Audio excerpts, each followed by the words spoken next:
Catherine Vitol de Vandalen, bonjour. Bonjour. Vous avez sorti ce livre chez Erol, L'immigration, découvrir l'histoire, les évolutions et les tendances des phénomènes migratoires. C'est un livre qu'on peut qualifier de livre pratique, avec des Tout à fiches fait, très oui, bien pratiques. sûr. Pourquoi ce livre maintenant ?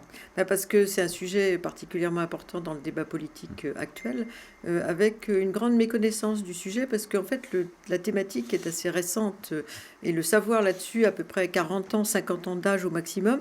Donc la plupart des gens pensent que c'était un sujet pendant longtemps un peu annexe, d'une part, et d'autre part, que c'était un sujet en fait conjoncturel. C'est-à-dire on avait besoin de main-d'œuvre, on faisait venir des migrants, il y avait des réfugiés parce qu'il y avait des crises, ils venaient, etc.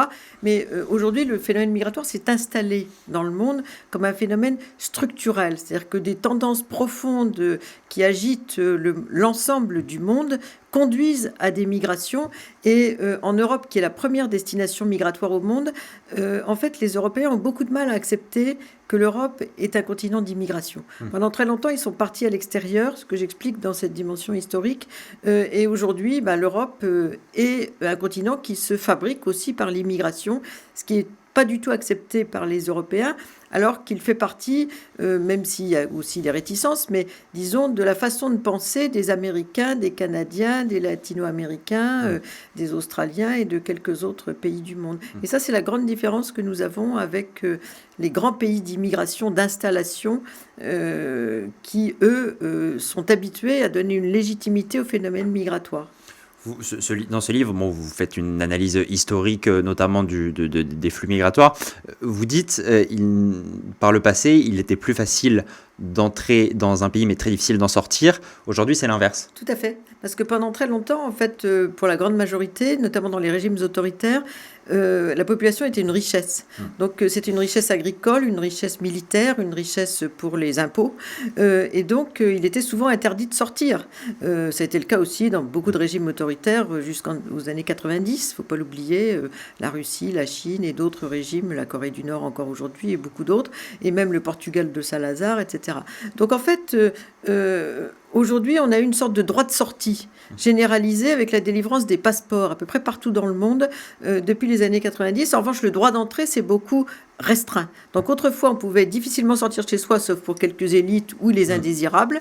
Et en fait, on pouvait facilement entrer quelque part parce qu'il y avait des quantités de pays d'accueil, d'installation, comme les États-Unis entre autres, mais pas seulement, et puis les pays coloniaux aussi, qui ouvraient les bras aux Européens qui partaient de chez eux. Alors qu'aujourd'hui, c'est l'inverse. On peut sortir de chez soi, mais on ne peut pas s'installer quelque part. Donc le système s'est complètement inversé. Vous dites dans le livre, je pense que c'est une réflexion intéressante, il y en a d'autres bien évidemment, mais c'est presque paradoxal que dans un moment où on valorise finalement la mobilité, dans ce clivage entre finalement sédentaires et les nomades, dans un moment où on valorise la mobilité, on arrive aussi dans le moment où on n'a jamais été aussi rétif à ce qui incarne presque le mieux cette mobilité, à savoir les migrants. Tout à fait. Parce qu'aujourd'hui, la mobilité fait partie des formes de la modernité. En réalité, on est ravis des programmes Erasmus. On a célébré les 30 ans d'Erasmus. En permanence, on reçoit de la publicité, aussi bien dans le métro que sur nos écrans, pour aller, je sais pas, à Cuba et dans quelques autres destinations du monde en permanence. Donc en disant, voilà, vous êtes moderne, voyagez, changez vos horizons, ressourcez-vous, etc. Pour les gens du troisième âge, on dit c'est très bien, les seigneurs au soleil, formidable, etc. Et puis pour les autres, au contraire, c'est interdit de sortie. Donc là, on a une sorte de contradiction essentielle, d'ailleurs, qui se recouvre dans les passeports. Ce que je dis, c'est que, par exemple, si on est américain, anglais, etc., on peut sortir pendant 3 mois dans 173 pays librement, sans visa. Si vous êtes russe, 91 pays. Si vous êtes afghan, syrien, érythréen, soudanais, là, c'est les doigts d'une main, des pays où vous pouvez sortir de chez vous. Donc en fait, là, il y a une très grande inégalité du monde. J'insiste beaucoup sur l'inégalité du droit à la mobilité qui est très mal vécue à l'échelle mondiale et qui est revendiquée aussi comme un droit de l'homme pour le XXIe siècle.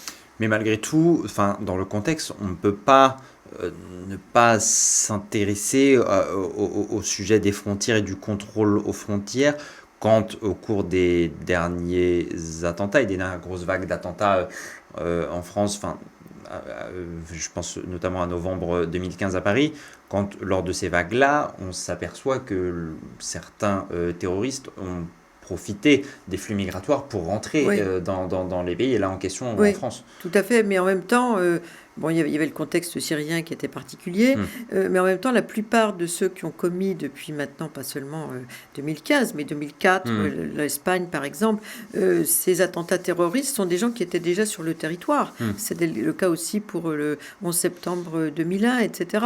Et souvent, les organisations terroristes ne prennent pas le risque de demander à un sans-papier qui pourrait être contrôlé de commettre les attentats, mais plutôt s'adressent, comme ça a été le cas au Bataclan par exemple, Hmm. de gens qui, pour la plupart, sauf un ou deux qui avaient eu des faux passeports Hmm. syriens, étaient installés depuis longtemps en Belgique. Donc en fait, le lien migration-terrorisme est quand même extrêmement ténu, même si de façon tout à fait légitime, ça peut inquiéter non seulement les pouvoirs publics et l'opinion publique, mais il n'y a pas beaucoup de lien entre eux en réalité.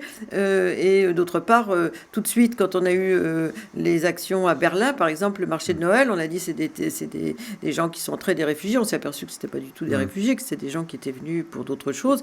En fait, on a souvent tendance à mélanger l'un et l'autre, alors que ça n'a quasiment aucun rapport. La plupart des migrants n'ont rien à voir avec le terrorisme.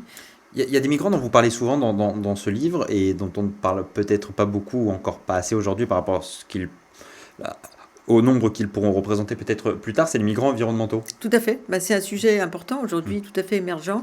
On n'en parle pas beaucoup parce que l'essentiel sont des migrants internes. Mm. On a environ 42 millions de migrants environnementaux à l'échelle mondiale aujourd'hui, mais parmi eux, il y a seulement 17 millions qui sont des migrants internationaux, c'est-à-dire qui traversent les frontières.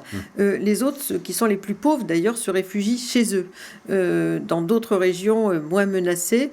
Et comme ce sont les plus pauvres de pays, en général les plus pauvres, le premier pays du monde qui est menacé, c'est le Bangladesh, avec la montée des eaux qui viennent des glaciers de l'Himalaya.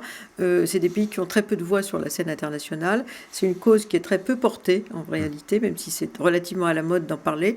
Donc, en fait, on en parle peu. Est-ce qu'on est prêt à accueillir ces nouveaux migrants qui seront les migrants en fait émergents dans les années à venir par rapport à ce que Alors, vous ils dites? vont faire partie des mouvements émergents, puisque les experts du climat, le GIEC, disent qu'on peut s'attendre à 200 millions de déplacés environnementaux à la fin de ce siècle. En même temps, c'est pas vraiment une échéance pour nous, Européens, parce qu'en fait, ce sont essentiellement des migrants internes dans leur pays, parce qu'ils n'ont pas les moyens d'aller ailleurs, pas les réseaux de connaissances, etc. Et ce sont des migrants sud-sud. C'est-à-dire que la plupart vont migrer dans le pays d'à côté. S'il y a une catastrophe naturelle chez eux, ils vont pas aller plus loin. Donc pour l'Europe, c'est quand même pas véritablement un agenda particulièrement inquiétant, si j'ose dire. Très bien. Merci Catherine Vitol de Madden. Donc on vous invite à découvrir ce livre publié chez Erol, donc L'immigration, qui est un livre pratique, un panorama historique et qui dépasse l'unique problème franco-français. Merci beaucoup. Merci.